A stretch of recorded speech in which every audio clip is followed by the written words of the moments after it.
Hi there, welcome back to another Fantasy Tour de France video. It's been a few days since I last made a video, so I'm going to rattle quickly through some stage recaps, but I'm not going to spend too much time on that because I want to get to the interesting stuff, which is which riders to pick up. We are at a pivotal point in the Tour de France, and today is a day when almost certainly you're going to want to make some trades. So let's get to it. Stage 5 was the flat TT. Remco Evenepoel won. He took a little bit of time on Tadej, not as much as everyone was predicting, but he took a lot of time on Vingegaard and Jorgensen. They lost a lot more time than expected. Ahead of this stage, a lot of people picked up Remco. I did not. I opted to go with Vingegaard instead, and I think I'm glad I did because I think overall he scored more points in the intervening stages between then and now. But in any case, most people switched out some sprinters to pick up some GC guys slash time trial guys. Stage 6 went to the breakaway. Ben Healy looked incredibly strong. It was a strong breakaway. Quinn Simmons also looked really strong, as much as it pains me to compliment that guy in any way. But Healy was clearly the strongest on the day by a lot, and it really bodes well for Healy in the upcoming mountain stages. Simmons, I'm a little bit less certain that he'll have the freedom to go for whatever stages he wants. He's on a team with Skelmos, but Healy for sure is someone that you should be looking at as a potential pickup if you're looking to spend 15 points on a non-leader. Stage 7 was another hilly one, but it proved difficult enough and the big teams proved motivated enough that Tadej Pogacar pipped Jonas on the line. Note that Remco wasn't able to follow Jonas when he went after Tadej, so they actually gapped the rest of the field just by 2 seconds. But Remco is, while he's a good pickup potentially for the fantasy league, he's not going to be sprinting on the line for bonus seconds every time he has the opportunity to. He seems to either not have it or he's just going his own pace, even on these small punchy hills. After this stage, most people in the fantasy league swapped out a rider or two or three to pick up some sprinters for the next block of sprint stages, of which stage 8 was the first. It went to Jonathan Milan. Noteworthy that both Biniam Girmay and Merlier were not able to contest the final sprint. At least they were not competitive. So Milan is looking a clear favorite for the green jersey amongst the sprinters. It's possible that he may have some competition from Tadej Pogacar or maybe Mathieu van der Poel, even though he keeps on denying it. But among the pure sprinters, Jonathan Milan's clearly the favorite for the green jersey. Note that on this stage, both Bergado and Verscher were in the break all day, and they were collectively awarded a joint most combative award for the day, which was very nice of the organizers. However, it doesn't seem the fantasy website is fancy enough to be able to accommodate that. So as of the recording of this video, Verscher still hasn't received the 30 points that he's owed for in the fantasy league. So just keep that in mind. If you had him on your team for stage 8, you're probably going to have 30 bonus points pop up out of nowhere, hopefully tomorrow or maybe the next day, because it's still a public holiday tomorrow in France. So once the developers in France get back online, hopefully they'll fix that. Stage 9 today was another flat sprint stage. We did get some excitement from Mathieu van der Poel and Jonas Rickaert, who were in the break all day, the two of them teammates. There were lots of big jumps in the overall standings if you happen to have Jonas Rickaert at 6 stars on your team, because he scored a lot of points today. If you had him on your team, chapeau, but not sure anyone really saw that one coming. In any case, in the final, Tim Merlier pipped Jonathan Milan on the line, just barely, yet again, the second time this tour. But it was clear from the overhead, Merlier has the higher top speed. Of the two, if they can both make it to a finish together, Merlier has the top speed, but he's just been less consistent than Milan in making it to that finish. In any case, he won 2 stages and Milan's only won 1. But I'm still happy with my pick of Milan, because on the days that he doesn't win, he seems to come second. Whereas on the days that Merlier doesn't win, he's 82nd. All right, so looking ahead at the profiles of the stages to come, you can see we got through this hilly stage after the time trial. We got through a couple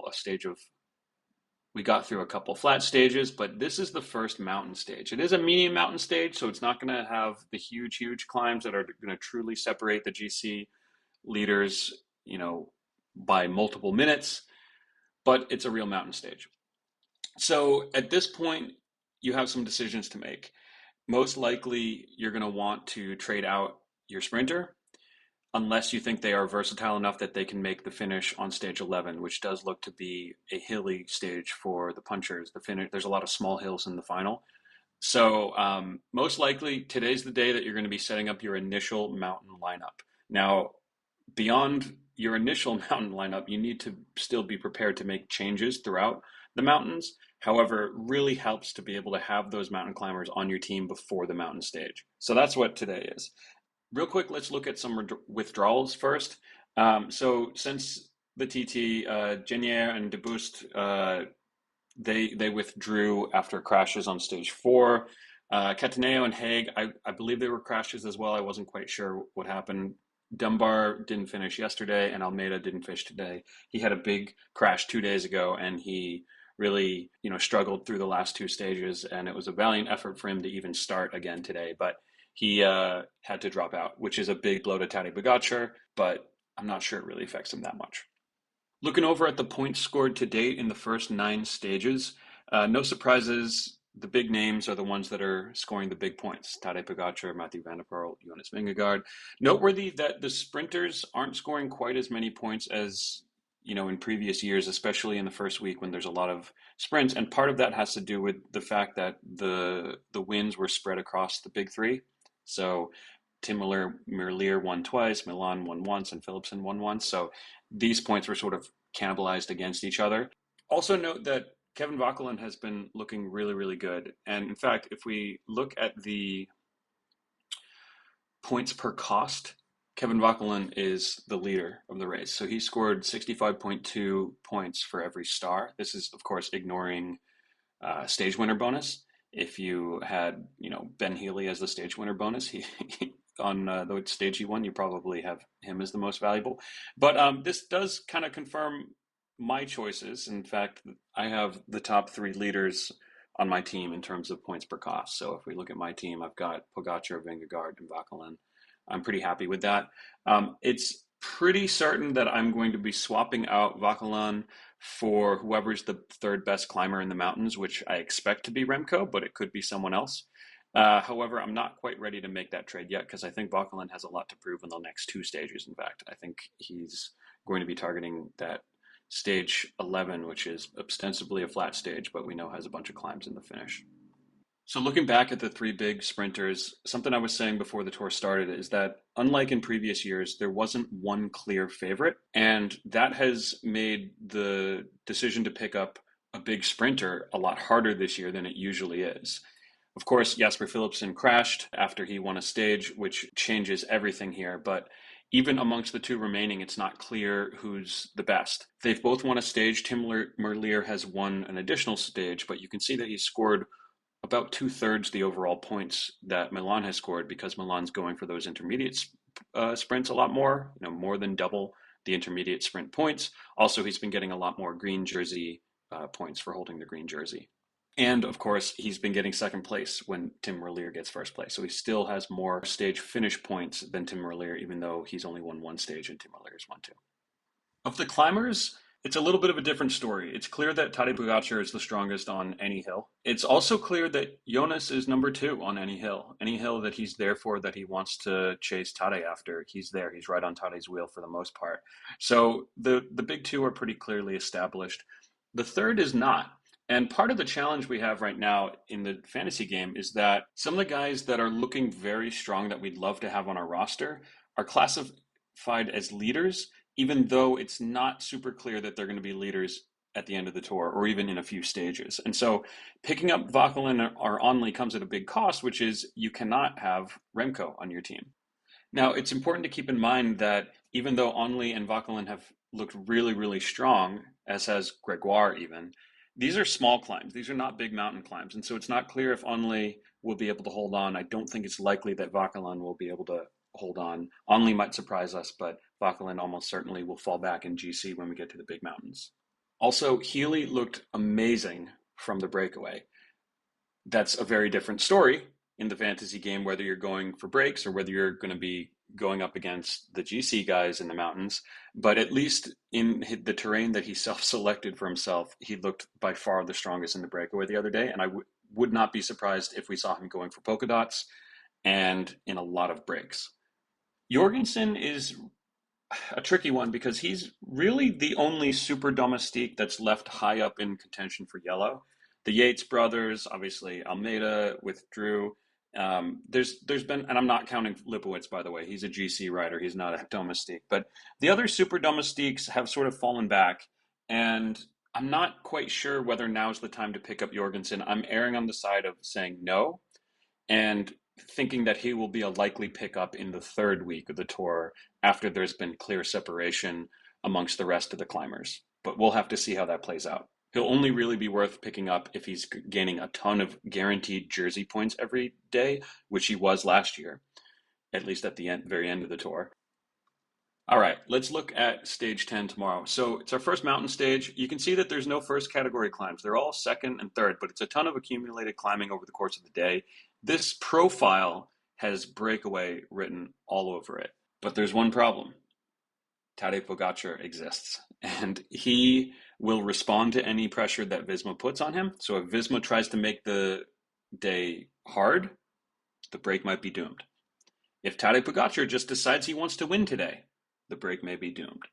If the break is not strong enough and the GC guys are just so strong and fighting each other on the climbs that they sort of accidentally catch the break is doomed. So there's a million ways that the break could lose, but we should remember by default this is a breakaway day. So certainly there's going to be a big fight for the break at the start of the stage with a climb so close to the start.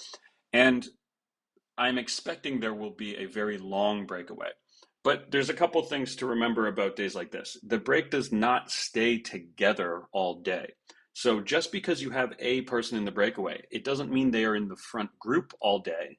And only the front group gets breakaway points in the fantasy league. So you really have to be super confident in your pick if you're going to be doubling up or assigning as your stage winner bonus anyone that's likely to win from the breakaway, because there's a lot of ways that can backfire on you. And that's sort of reflected in the betting odds. So just to elaborate on what I'm talking about, even though tomorrow is likely a break day, if the breakaway wins, it could be any one of 20, 30, 40, I don't know, maybe 35 different riders that are winning it. You know, Ben Healy was so strong yesterday, and he's plus 900 behind Tadej, who's plus 200. The reason is if the break does not win, well, that means Tadej is going to win, unless he crashes or gets sick or wins the lottery tomorrow and decides not to be a cyclist anymore. So the odds are really split amongst all the break riders, and you have to keep that in mind as well. And this means that you may have to make a difficult choice to select Tadej as your stage winner bonus or not, even if he's both simultaneously not likely to win and the most likely rider to win. So you don't want to be the person who doubles up on Ben Healy on a day that Ben Healy doesn't go in the break, doesn't make the break, and then Pogacar wins from the GC group. You lose so many points on all your competitors who didn't take a risky strategy. So certainly if you're trying to maintain your position in your league, the best thing you can do probably is to double up Tadej Pogacar.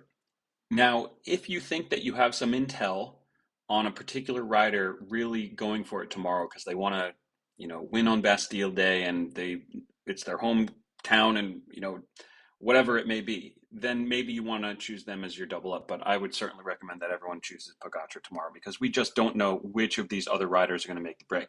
Now, that said, these are the names that you should be looking at when you're considering people to pick up, keeping in mind that tomorrow is not the pure big mountain climbs where there's, hour-long climbs. It's a bunch of smaller climbs, but these are the names that we'll be getting to when I go through my favorites in a few minutes. So jumping back to the profile, like I said before, now's the day that we want to be building up our climbing team. So out with the pure sprinters. If you have Milan on your team, get rid of him. If you have Merlier on your team, get rid of him. If you have Dylan Groenewegen for some weird reason, get him off your team. Now, if you have a versatile sprinter, someone that you think can get up and over these last climbs on stage 11, they might be worth keeping on your team. So the first thing is get rid of the big sprinters. You don't want them on your team. The second thing is to pick your three leaders. Now, Tadej Pogacar is a lock.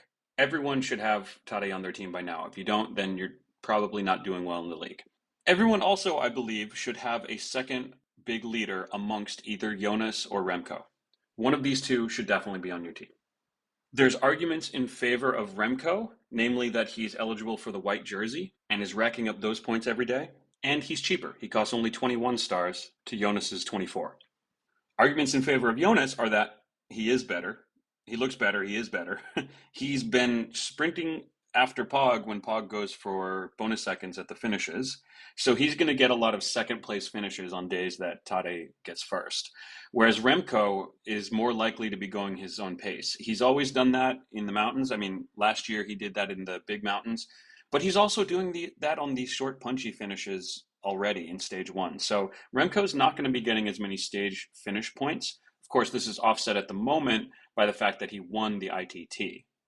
But even on the next ITT, which is a mountain ITT, I don't know that he's a favorite over Jonas Vingegaard. Now, for your third leader, I would suggest patience. If you have one of these guys on your team, keep them on your team today. If you don't have one of them, do not pick one up yet because we don't know which of these guys are really going to pay off in the mountains. I'm not even highlighting primos. These other riders that are classified as leaders occupy such a valuable slot on your team and one that is likely to change if Remco does what we expect, which is to establish himself as the third best climber in the race. So it's not bad to have Vauquelin at the moment. I have him at the moment. However, I'm expecting I'll be trading him out for either Remco or whichever one of these other leaders establish himself as the third best climber. Because really it only takes one big mountain climb to find out who's the third best.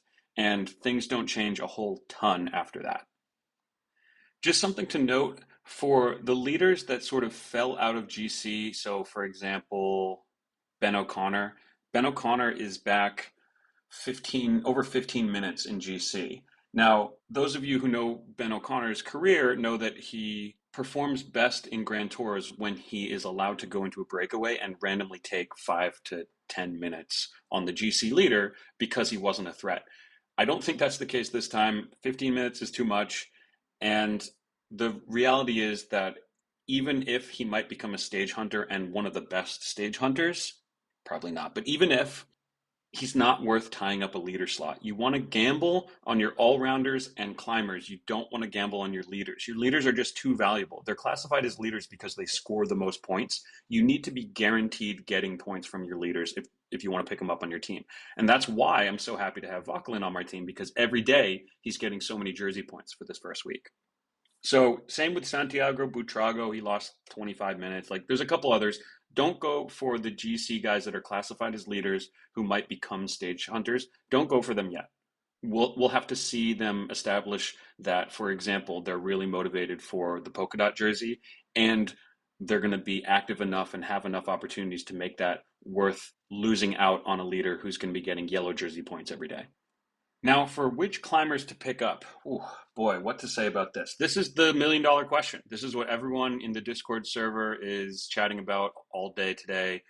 And this is really a decision point that may make or break your fantasy game. If you want to take a conservative approach, don't pick up anyone new for tomorrow. Don't pick up any of the super domestiques, of course. I think I already spoke about that. But also don't pick up any of the stage hunters like Ben Healy, unless you already have them. There's two exceptions there. One, if you have a sprinter who's just dead weight on your team at this point, sure, sell them, pick up one of the mountain climbers who you expect to be in the breaks. But don't try to spend all your points unless you really need to. So what do I mean by that? Looking at my team, for example, I had Milan on my team up until today. So I had Milan, doubled him up today. He was my stage winner bonus. I've already sold him and picked up Healy tentatively for tomorrow. Remember that until the stage starts, after you've sold someone, you can swap out the person that you put in for free until the stage begins. So I can play around with my roster, and as long as I'm only selling this one slot here, I can go back and forth. So I've picked up Healy, but you can see that I have 10 stars in reserve here. Now that's a lot. I'm giving up on a lot of value by not using all of those stars for tomorrow's stage. But the one thing I may do is sell one of these cheap riders and spend some subset of these stars in an attempt to guess who's going to be in the breakaway tomorrow and try to capitalize on that. One thing I am going to keep in mind, though, is I always am going to want to keep somewhere around 6 stars in reserve so that I can swap out Vauquelin for Evenepoel with a single trade rather than a double trade. It's really painful when you have one rider that you would really love to just swap for another rider, but they cost slightly more and you don't have any stars in reserve. So you have to spend two trades to pick up one rider that you want. It's really painful to sell someone for a cheaper rider that's sort of a throwaway because your credits and your trades, remember 50 credits per trade, these are the most valuable currency in the entire game, way more valuable than stars. So try to optimize for your credits, not for your stars. So in any case, let's say I want to leave 6 in reserve. That means I have 4 extra stars to play around with. And the trade I'm considering making is getting rid of Alexis Renard, who's more of a sprinter, and picking up a 10 or 11 cost climber. Now, who will that be? I'm not sure yet. Spoiler alert, either Ivan Romeo or Pablo Castrillo. One of those two. I'm not sure yet. But a couple notes. Just on this slot here for sort of my first pick amongst the non-GC climbers, this is where you can afford to spend a little bit more points. And for these types of riders like Healy, Lenny Martinez is up there, Paulus, Gregoire, Rubio, Magnus Cort, Storer, Simmons, Christian Rodriguez, Hershey, Plapp, Mauro Schmidt, Barre, Mahoric. You want to be looking for people who are very safe bets because generally speaking, the more stars you are spending on a rider, the more risk you're already taking on by having them on your team. So you don't want to additionally pick up someone who might be a complete dud. Cautionary tale there, I mentioned Mahoric. Mahoric, I think, costs 15 stars this year. I haven't even really looked at him. 16 stars, because he's traditionally one of those riders who is simultaneously one of the best riders in the race and also one of the worst pickups on the fantasy team. Because he doesn't have the rider profile, nor does he have the interest, motivation, role on his team, etc., to go for every stage. He's going to very carefully pick his spots and go for the breaks where he thinks he has the best opportunities. He's also on a team full of stage hunters, so even if his team wants to make the break, it won't be just him trying to make the break. It'll be everyone on his team, or at least a couple people on his team. So he's so unreliable in terms of scoring fantasy points, even though he's won a bunch of stages in the past. Cautionary tale. That's why the only one in this list that I'm really ready to pick up at the moment is Ben Healy. Lenny Martinez is maybe my second closest pick for this slot. Now, for the cheaper riders that are going to occupy these middle to low slots, I'm thinking the PP brothers, Aurelian and Valentin Peripantra, Madouas, Berthet, Asgreen, Frank Vandenbroek, Leknessен, Armoral, Champisson, Zimmerman, Castrillo, Van Eetveld, Parcher, Blackmore, Romeo, and Johannesson, the Anders Johannesson, the non-GC guy. These riders, you can be a little bit more speculative, and you're not looking for the riders that are the best. I picked Healy because he's the best. I'm not picking these riders because they're the best. I'm picking them because I think they're most likely to be active in the breaks. And remember, with the breakaway point system, you do not need to win the stage.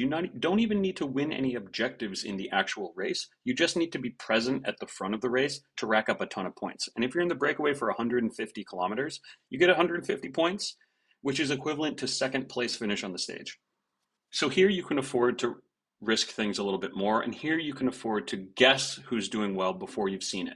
I'm only picking up Healy because I've already seen him do well, but the next slot, I might swap out Renard for Castrillo or Romeo before I've seen their legs on this tour. Granted, they both did well in the TT, but I haven't seen them on the climbs really yet. But I'm willing to make that bet because it's a smaller investment taking on less risk. The opportunity cost of me putting them on my team here is getting rid of Renard, who's almost useless at this point. The opportunity cost of getting rid of Healy here is picking up pretty much anyone. I can afford to pick up any rider in the race in this slot, and I'm choosing Healy over everyone else. Much bigger risk. So for these guys, you're going to want to be looking not just at individuals that are looking motivated, but look at teams that are motivated. So EF, with both Healy, Paulus, a bunch of other guys as well. Israel Premier Tech. That's one reason why I really like Joe Blackmore.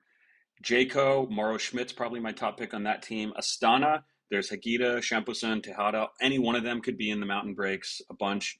I'm a little bit less high on any one of those three because I'm not sure which one of them has the legs or will get the call from the team car. So these are the types of teams that don't have a rider that is purely in GC that really needs a lot of mountain support, where everyone else on the team is going to have freedom, or the teams that don't have a GC leader where everyone has freedom.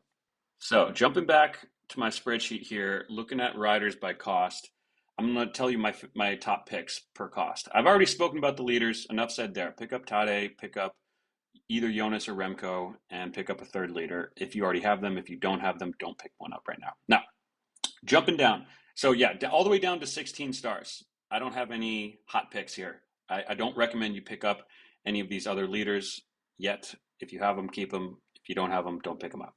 All right, moving down. At 15 stars, definitely my top pick is Ben Healy. The second pick after that is Lenny Martinez. We saw Lenny Martinez active in a break earlier in this tour, but it was a doomed break on a flat stage that was never going to win. So I don't know how much we can read into his form from his decision to be in that break, if it was his decision. But he's certainly someone that could be going for the polka dot jersey. So someone to look out for. At 14 stars, I like Storer.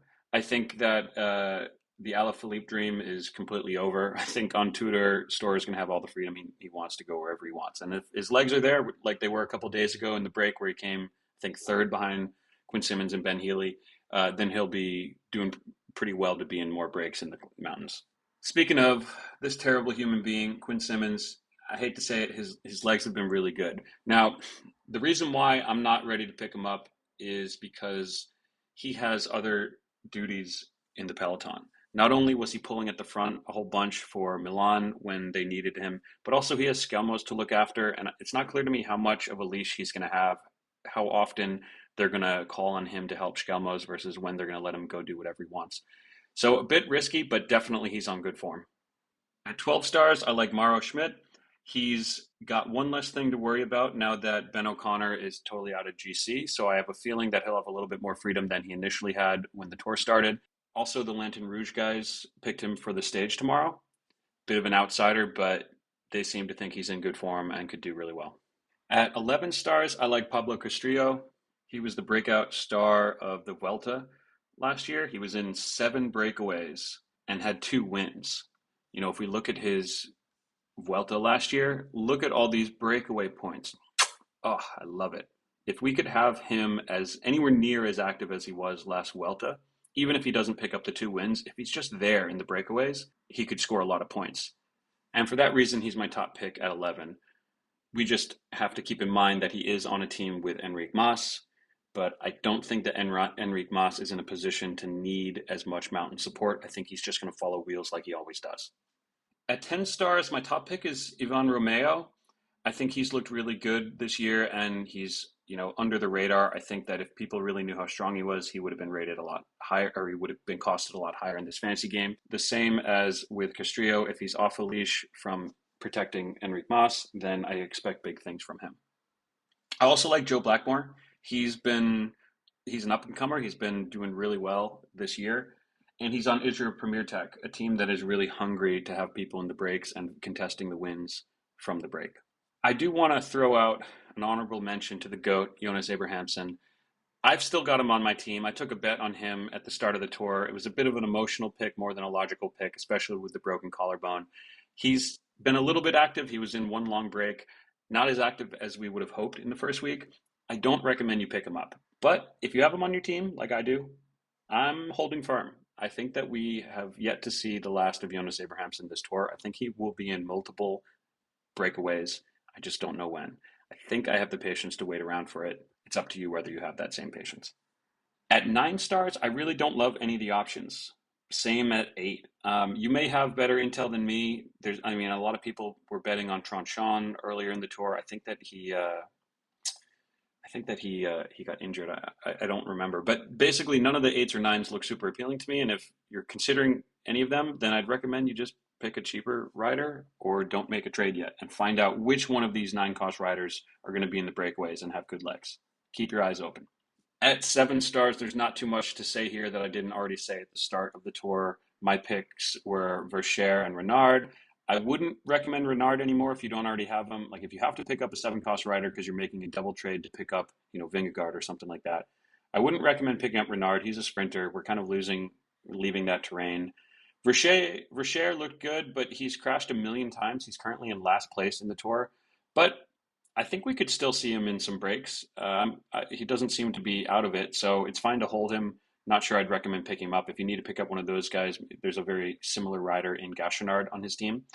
So on days where Total Energies is in the break, you just a coin toss which one of these guys might be in there. However, I do actually like Anders Johannesson, Tobias's twin brother. He's more of a climber than any of these other seven cost riders, at least to my knowledge. And we're entering the territory where he will be able to do his thing. So I think at the moment, if you need to pick up a seven cost rider, he's my top pick. 6 stars, again, no one interesting here. If you were lucky enough to have Rickard on your team today, as a lot of people did, there's a lot of people very high up in the standings who had Rickard as their low cost rider and scored a whole ton of points today. Congrats, but I don't think he's a good pickup. So if you need to pick up a 6 cost rider, I'd instead recommend that you pick up a 5 cost rider, of which there is only one classified as a climber. So by default, Grignard gets my nod.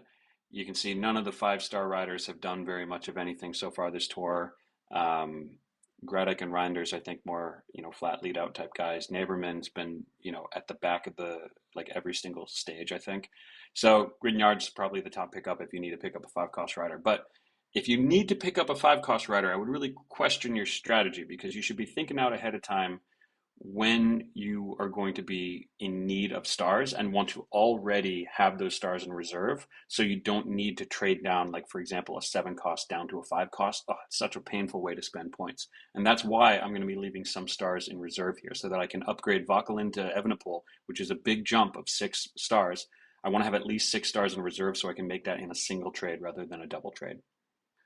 So jumping backwards, the only real difficult question I have today is Castrillo or Romeo, or neither.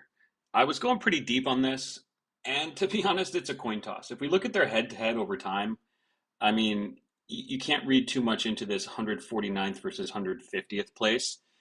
Yeah, sure, Romeo has been slightly higher placed this tour. The only one that I think I would pay any attention to is the TT. So Romeo was 3 slots ahead of Castrillo on the TT, but they both did really, really well. And they're both climbers. And this was a flat TT. So the next one, in theory, they should be still doing well. Granted, there's other pure climbers that are going to do well in that TT as well. But they were very close. I think it was like 15 seconds apart or something like that. So not a big difference, but a slight nod to Romeo in this tour. If we look at the Tour de Romandie, it was Romeo for the most part. If we look at Paris-Nice, it was Castrillo for the most part. If we look at UAE Tour, it was Romeo. If we go back, it was Castrillo. So it's really a toss between these guys. I don't know which one of them is likely to be my top pick. And for that reason, at the moment, I'm tentatively thinking that maybe I will pick up neither of them today and wait to see what happens tomorrow, and then pick up a breakaway rider, potentially one of those two, tomorrow. But I will leave that decision for you to make. Most likely, right before I go to bed, I will impulsively sell Renard and pick up one of the two. Maybe Romeo. No, Castrillo. I can't decide. All right, I won't bore you anymore. That's what I've got to say today. Good luck making your picks. If you have any intel that I didn't mention in this video, feel free to throw it in the comments below, or better yet, go tell us over in the Discord server. One of the channels we have in the Discord server is a news channel that people can just post intel they have from, Dutch media or Belgian media or wherever you find information. So go put the information there. If you don't want to send it there, feel free to leave a comment. With that, I'll leave you guys and say goodbye for a couple days. I'll be back with a recap at least after stage 14, maybe sooner, but at least I'll give you a recap after the mountain time trial. All right, good luck. Take care.